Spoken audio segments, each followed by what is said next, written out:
Hey what's up guys, this is me Lovejit Arora. स्वागत है आप सभी बच्चों का आज की इस क्लास के अंदर। तो चलिए कहानी शुरू करते हैं यहाँ से जहाँ से class 11th computer science. Thumbnail पर आपने देखा कि मैं आपको बताने वाली हूँ आपका 2025 का सिलेबस।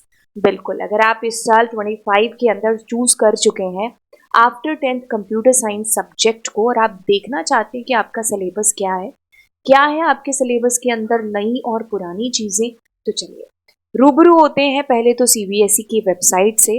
एंड इससे पहले क्लास 10th तक आपको इतनी ज़रूरत नहीं पड़ती थी क्योंकि टीचर्स आपका ऑलमोस्ट 90% काम है जो कर देते थे।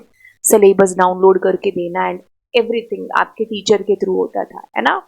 लेकिन यहाँ पर क्लास 11th के अंदर आपको भी है जो अपने लिए स्टेप्स हैं जो उठाने, क्योंकि बात वो नहीं है 10th वाली कि भाई रटी रटाई चीज़ें आपको मिल गई और आपने उनको पढ़ा और आप पास हो गए। यहाँ पर कॉम्पिटेंसी बेस्ड चीज़ें हैं जो ज़्यादा होने वाली हैं। असर्शन रीज़न के बेसिस पर आपको क्वेश्चन है जो देखने को मिलेंगे। आप एक अपनी मर्जी से सब्जेक्ट को चूज करेंगे तो उस मर्जी के अकॉर्डिंग आपको सब्जेक्ट के अंदर घोर चीज़ें हैं जो करनी है और उनसे रिलेटेड आपको चीज़ें हैं जो पूछी जाएंगी आपके एग्जाम्स के अंदर, पेपर्स के अंदर। तो मतलब आप अपनी पसंद के सब्जेक्ट चूज करेंगे तो उसी तरीके से फिर आपको उसमें पढ़ाई भी करनी है क्योंकि उसी लेवल का आपका पेपर है जो आएगा। तो मतलब टोटली चीज़ें क्लास 10th से अलग हैं। जितनी चीज़ें आप क्लास 10th में कर चुके थे वो सारी की सारी चीज़ों को आप लेवल अप कर दो, मल्टीप्लाई 2 कर दो या 100 भी कर दोगे तो भी चलेगा, क्योंकि 11th में चीज़ें वैसे नहीं होंगी। पेपर लेंदी भी होंगे, आप कह लो ज़्यादा नंबर ऑफ क्वेश्चंस आपके पास में आएंगे, डीप में आपको चीज़ें समझनी है जो और लिखनी है, तो चीज़ें अलग हैं। अब आपने अपनी मर्जी से चाहे ह्यूमैनिटीज़ चूज़ किया हो, चाहे आप साइंस बायो या मैथ्स के स्टूडेंट हो या फिर आप कॉमर्स ऑप्ट कर चुके होंगे। अब आपके पास एक सेक्शन आता है जिसमें आप चूज़ करते हो एक ऐसा सब्जेक्ट जो कि आपका है ऑप्शनल सब्जेक्ट। कुछ बच्चे एफए को प्रेफर करते हैं क्योंकि उसमें आपका 70 और 30 का रेशियो हो जाता है, तो ज़्यादा चीज़ें आपको उसमें करनी नहीं पड़ती क्योंकि फाइल वाइल आप बना लेते हो या इधर उधर से बनवा लेते हो। 70 नंबर आपके जैसे प्रैक्टिकल में आते हो तो आपको कम एफर्ट लगा करके आप जो है 30 मार्क्स ऑप्ट कर ही लेते हो। और आप मतलब चूज करना चाहते हो अगर ऐसा सा सब्जेक्ट कि भाई मुझे बहुत मेहनत ना करनी पड़े, तो हाँ आप एफए वगैरह को चूज कर सकते हो। और फिर आप फिजिकल एजुकेशन जैसे सब्जेक्ट को भी चूज कर लेते हो, है ना, जहाँ पर आप सिर्फ चाहते हो कि लास्ट के दिनों में पढ़ें एंड आपका काम है जो हो जाए, है ना, अच्छे नंबर भी आ जाए और आपको ज़्यादा टाइम भी ना लगाना पड़े। लेकिन अगर आप ऑप्ट करना चाहते हैं इस कंप्यूटर साइंस जैसे सब्जेक्ट को, क्योंकि नाम से आपको अंदाज़ा तो हो गया है कि भाई कंप्यूटर साइंस से रिलेटेड चीज़ें हैं जो इसके अंदर होंगी, तो देखो क्या चीज़ है आपको इस पूरे ईयर के दौरान, ऑल्दो मैं आपको ये सारी चीज़ें इसका जो है करिकुलम ओपन करके वो भी मैं आपको बताऊंगी, बट देखो इसके अंदर आपको पढ़नी है पाइथन प्रोग्रामिंग। प्रोग्रामिंग लैंग्वेज है जो आप पढ़ोगे। अगर आप ऐसे स्टूडेंट हैं कभी आपको टेक्निकल चीज़ें बहुत अच्छी लगती हैं, आप प्रोग्रामिंग, कोडर, हैकर्स, ये सारी चीज़ें आपने सुनी होंगी, है ना, 10th तक। अगर आप अपने करियर को इस तरफ देख रहे हैं ना तो ऑब्वियसली आपका इंटरेस्ट है जो इस सब्जेक्ट के अंदर बनेगा, ठीक है, क्योंकि आप प्रोग्रामिंग से रिलेटेड चीज़ें हैं जो आप कर रहे होंगे। तो जो चीज़ें आपने सुनी थी वो अब आप यहाँ पर खुद हैं जो पहल कर रहे होंगे। छोटे छोटे प्रोग्राम्स हैं जो आप बना बना करके 11th के अंदर, देन आपको 12th के अंदर तो एक प्रोजेक्ट है जो आपको पूरा प्रोग्रामिंग बेस्ड है जो बनाना होता है। तो मतलब यहाँ पर अगर आप इसको चूज करना चाहते हैं तो अपने माइंड को एक चीज तो आप कह लो कि हाँ आपको पढ़ना पड़ेगा। It's not the subject like कि आप लास्ट के 7 दिनों में पढ़ करके, अगर आप बहुत जीनियस हैं, अच्छे हैं, आपका माइंड भी सारी चीजें, तो ठीक है मैं 7 दिन कह दूंगी। लेकिन वो भी ऐसा नहीं है कि अचानक से आप 7 दिन की या 2 साल के बाद सो करके जागे एंड लास्ट 7 डेज में, वो नहीं है। बीच में आपको टाइम है जो जरूर है जो देना पड़ेगा। अगर आप टोटल कंपैरिजन मुझसे पूछेंगे तो यस, आपको यहाँ पर पढ़ाई है जो करनी पड़ेगी, ठीक है। अगर आप जेई या नीट की तरफ बहुत ज़्यादा फोकस हैं और आपको मतलब किसी भी चांस में anyhow you want to crack those exams, तो बात ठीक है कि आप कोई एक ऑप्शनल सब्जेक्ट ले करके एंड ज़्यादा उस पर मतलब आपको ध्यान नहीं देना पड़ेगा, है ना, जैसे एफए या फिजिकल एजुकेशन या जो भी आपके टीचर्स ने आपको बोला होगा। लेकिन अगर आप एक प्लान बी भी लेकर के चल रहे हैं, आप कॉमर्स के स्टूडेंट हैं, आप ह्यूमैनिटीज़ के स्टूडेंट हैं, ठीक है, तो आपको मैं कहूँगी कि यस आप इस सब्जेक्ट को चूज़ करिए। लेकिन इसके लिए आपका खुद का इंटरेस्ट भी है जो कंप्यूटर साइंस के अंदर होना ज़रूरी है। क्योंकि इंटरेस्ट नहीं रहेगा तो आपको फिर प्रोग्रामिंग की चीज़ें हैं जो नहीं समझ में आएंगी। ठीक है, तो चलिए सबसे पहले मैं इसके करिकुलम को दिखाती हूँ आपको। तो जैसे आप इस वेबसाइट को ओपन करेंगे तो आपको इस साइड पर यहाँ पर देखो इन फोकस में, क्योंकि हमारा सिलेबस हाल फिलहाल आया है। अगर आप इस वीडियो को थोड़ा बाद में देख रहे होंगे तो ऑब्वियसली आपको इन फोकस विंडो पर तो नहीं दिखाई देगा। You have to go to the curriculum 25-26 वाले बच्चे। जैसे मैं क्लिक करूंगी यहाँ पर देखिए 11th एंड 12th आपका ये मेन सब्जेक्ट्स के अंदर है। It's not a skill subject कि 50-50 का रेशियो हो जाएगा। This is your main subject. You need to click here and जैसे आप जाओगे आपके सारे मेन सब्जेक्ट्स आपको दिखेंगे। Then computer science is here. Although मैंने इसको डाउनलोड कर लिया है तो ऐसे आप इसको डाउनलोड कर लेंगे। तो हम आ गए जी यहाँ पर विंडो पर, जो कि 25-26 वाली विंडो है। आपके सब्जेक्ट का कोड है 83। This is what computer science. अब देखिए पहली लाइन आपको यहाँ पर जैसे आप सिलेबस की ओपन करते हो तो इट इज सेइंग अबाउट कि आप सीखोगे क्या, क्या आपका लर्निंग आउटकम है। तो देखिए आप जो है यहाँ पर डेवलप करने वाले हो बेसिक कंप्यूटेशनल थिंकिंग, क्योंकि यहाँ पर सारी चीजें क्या है कंप्यूटेशनल थिंकिंग से रिलेटेड ही है। आप पाइथन प्रोग्रामिंग सीखोगे, आप प्रोग्राम्स को देखोगे कि मुझे कैसे उसमें लॉजिक पुट करना है। पहले तो आपके लिए सिंटेक्स ही नया होगा पाइथन का, तो पहले आपको 11th को आई थिंक सिंटेक्स आधी तो आपको सिंटेक्स सीखने में लग जाएगी, लेकिन पाइथन इतनी आसान है कि सिंटेक्स में बहुत ज्यादा टाइम नहीं लगता। ठीक है, अगर हम जावा या कोई और C++ जैसी लैंग्वेजेस की बात करते हैं तो वहां हमें सिंटेक्स में बहुत टाइम है जो लर्न करने में चला जाता है। फिर हम कहीं जाकर के लॉजिक में आते हैं। यहाँ पर सिंटेक्स इज वेरी इजी। आप एज कंपैरेटिवली टू उन लैंग्वेजेस के तो आप इतने में इसका सिंटेक्स सीख जाओगे। अब सिंटेक्स सीख गए तो अब बात रहती है लॉजिक की। लॉजिक तो आप कह लो कि पूरी जिंदगी चलता रहता है। छोटे छोटे प्रोग्राम्स का लॉजिक आप शुरू शुरू में लगाओगे, अच्छा लगेगा आपको। जैसे आप आउटपुट्स को जो है स्क्रीन पर देखोगे, वो जो चीजें आपने कभी सुनी सी थी अब वो आप खुद से प्रैक्टिकल कर रहे हो। तो ऐसा हाँ मतलब अपने आप में फर्स्ट आपका जो प्रोग्राम होगा, जिन बच्चों ने कभी प्रोग्रामिंग नहीं पढ़ी है उनका जो है सपना भी कह लो ऑफकोर्स होता है ना। तो आप अगर पहला प्रोग्राम अपना रन करोगे तो वो फीलिंग ही कुछ अलग होती है ना। इट्स लाइक कि मैंने कुछ बड़ा ही एकदम सॉफ्टवेयर क्रैक कर दिया हो। चलिए, तो लर्निंग आउटकम आप यहाँ पर पाइथन प्रोग्रामिंग को है जो मेन फोकस करने वाले हो। ऑल्दो अगर आप 11th की बात करोगे तो इसमें आपको और भी बहुत सारी चीजें जो पढ़नी है। जैसे 12th के अंदर भी आप पाइथन के साथ साथ एक और लैंग्वेज है जिसको सीखोगे, विच इज SQL लैंग्वेज। बाकी देखिए आप लर्निंग आउटकम से नीचे आएंगे तो यहाँ पर आपका मार्क्स डिस्ट्रीब्यूशन।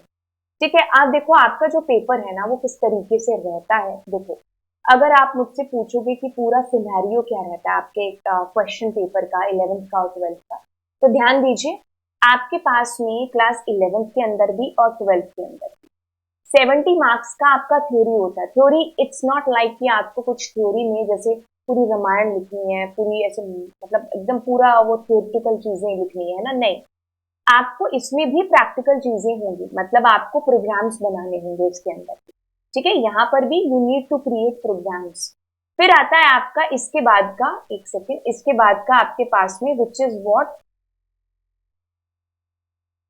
जैसे ये आपका 70 मार्क्स का हो गया, इसके बाद आपका आता है 30 मार्क्स का जिसमें आपका पूरा प्रैक्टिकल होगा। देखो मैंने कहा कि यहाँ पर भी आपके पास प्रैक्टिकल चीजें होंगी, लेकिन ये तो आपका होगा ही लैब के अंदर।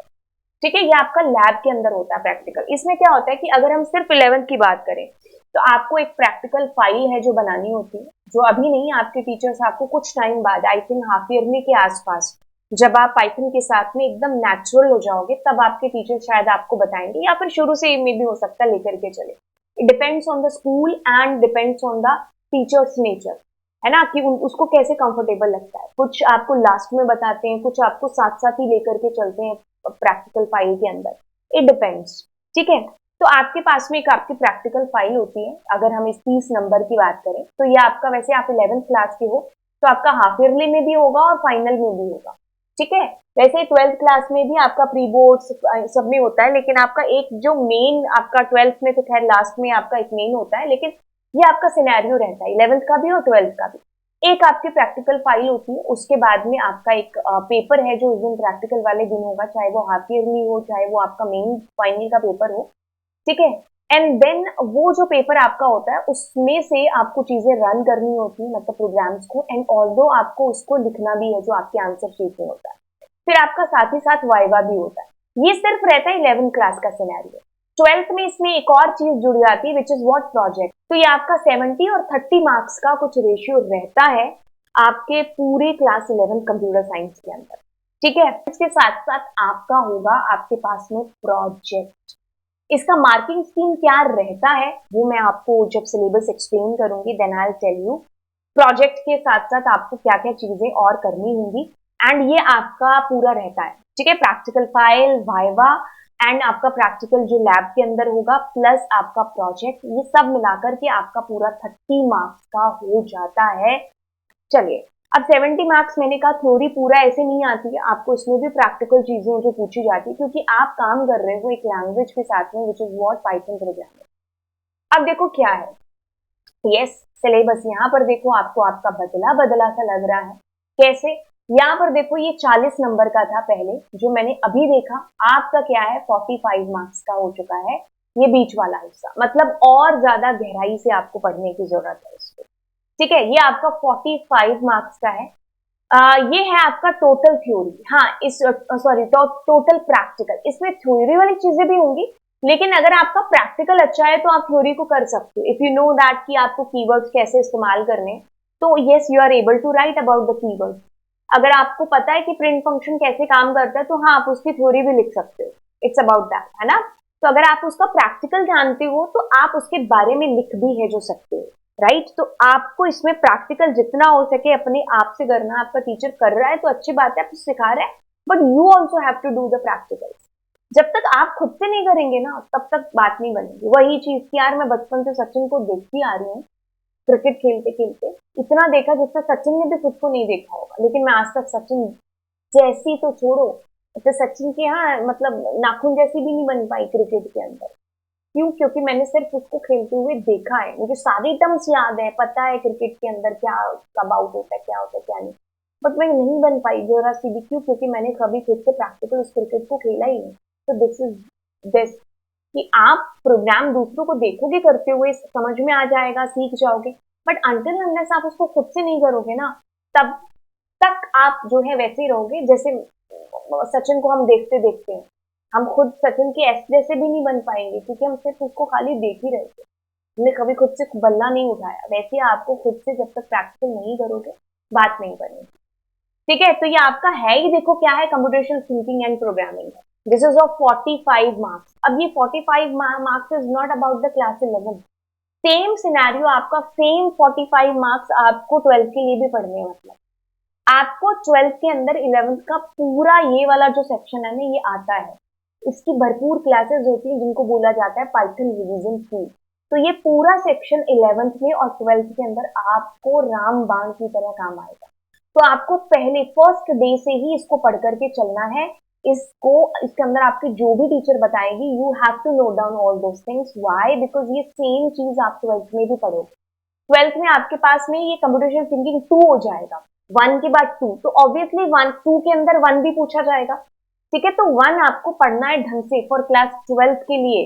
ठीक है, अच्छा अब इसमें एक थ्योरी चैप्टर है, दूसरा थ्योरी चैप्टर है, ये 2 थ्योरी चैप्टर है जो कि 10 और 15 नंबर।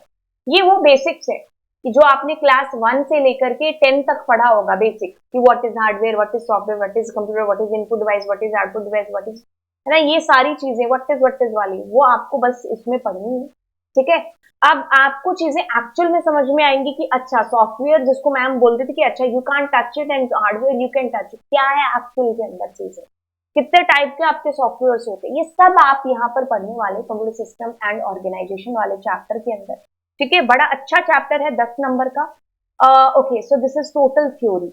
देन आपके पास में this is society law and ethics. इसमें आप ऑफकोर्स कंप्यूटर साइंस जैसे सब्जेक्ट को आपने चूज किया तो हमें एथिक्स सीखने होंगे, हमें पता होना चाहिए कि भाई साइबर क्राइम क्या चीज है, हम खुद उसका शिकार हो रहे हैं या कोई और उसका हो रहा है, तो हमें उसको कैसे बचाना है, कौन से ऐसे लॉ है, कौन से ऐसे एथिक्स हैं जो हम लोगों को फॉलो करने हैं, और दूसरों को भी बताना है कि भाई प्लेजरिज्म क्या है, कॉपीराइट क्या है, ये सारी चीजें हम खुद भी जाने और दूसरों को भी बताएं। तो being a computer science student जब आप इसको ऑप्ट करते हो इस ऐसे सब्जेक्ट को, तो आपको उसकी लिमिट्स पता होनी चाहिए, उसके एडवांटेज डिसएडवांटेज सारी चीजें आपको पता होने चाहिए। इसलिए ये चैप्टर सीबीएसई ने क्लास 11 के अंदर जोड़ा है। ठीक है, तो ये 15 नंबर का। अब देखिए हम आते हैं यहाँ पर, this is your unit wise. आप थ्योरी के अंदर बेसिक्स ऑफ कंप्यूटर, मतलब वो जो बचपन में सीखा था ना, what is CPU, what is memory, what is output device, everything आप यहाँ पर पढ़ने वाले हो, बेसिक्स कंप्यूटर। देन आप सॉफ्टवेयर के टाइप और ये सब देखोगे, देन आप ऑपरेटिंग सिस्टम की फंक्शनैलिटीज, देन आपको बूलियन लॉजिक, ये सब आप डी मॉर्गन्स लॉ, आप यहाँ पर ट्रुथ टेबल बनाना सीखोगे, देन आप नंबर सिस्टम से रूबरू होंगे, एंड देन आप इनकोडिंग सिस्टम स्काई और ये सब यहाँ पर सीखने वाले हो। ठीक है, बड़ी इंटरेस्टिंग चीजें हैं, बहुत ढंग से बहुत अच्छे से आपको पढ़ना है इन सारी चीजों को, मतलब एक अलग ही चीज, मतलब दुनिया में आप चले जाओगे जब आप इन चैप्टर्स को दोबारा पढ़ोगे, क्योंकि पहले आप सिर्फ पास होने के लिए पढ़ते थे, अब आपने इसको खुद से चूज किया है सब्जेक्ट को, दैट मीन्स आप किसके लिए आए हो यहाँ पर, लर्निंग के लिए। तो वो जो लर्निंग आउटकम है ना, वो तभी मिलेंगे जब आपका इंटरेस्ट होगा, उस इंटरेस्ट के साथ में आप इन सारी चीजों को पढ़ने वाले हो। अब आते हैं which is the most important, इसको कहेंगे कि ये पूरा हार्ट है आपका क्लास 11th और 12th का। तो जब आपको हार्ट से रिलेटेड मैंने चीज कह दी ना, तो आपको फिर इसको दिल की तरह ही पढ़ना और दिल से पढ़ना। This is your computational thinking and programming which is part 1। मैंने कहा कि पार्ट 2 आप क्लास 12th में पढ़ते हो, है ना। पार्ट 1 एज इट इज आपका 12th में भी है जो काम में आएगा। अब देखिए क्या चीज है, आप यहाँ पर प्रॉब्लम सॉल्विंग स्टेप नंबर 1 से आप स्टार्ट करते हो, फ्लो चार्ट एंड एल्गो से। अब आप धीरे धीरे आते हो पाइथन बेसिक्स की तरफ।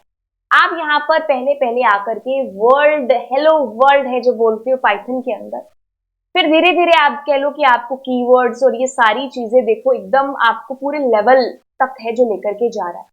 तो एज इट इज आपका सिलेबस ये पहले भी ऐसा ही था, अभी भी ऐसा ही है, रैंडम मॉड्यूल ये सारी चीजें आप यहाँ पर देखोगे। दिस इज टोटल आपका प्रोग्रामिंग है, डिक्शनरी, लिस्ट, मतलब बहुत ढंग से आप चीजें हैं जो यहाँ पर देखोगे। आपका पाइथन यहीं से स्टार्ट हो जाएगा, ठीक है, यहाँ से ऊपर तक आप जो है फ्लो चार्ट, एल्गोज, इनको आप देखोगे एंड देन आपका स्टार्ट हो जाएगा पूरा पाइथन प्रोग्रामिंग।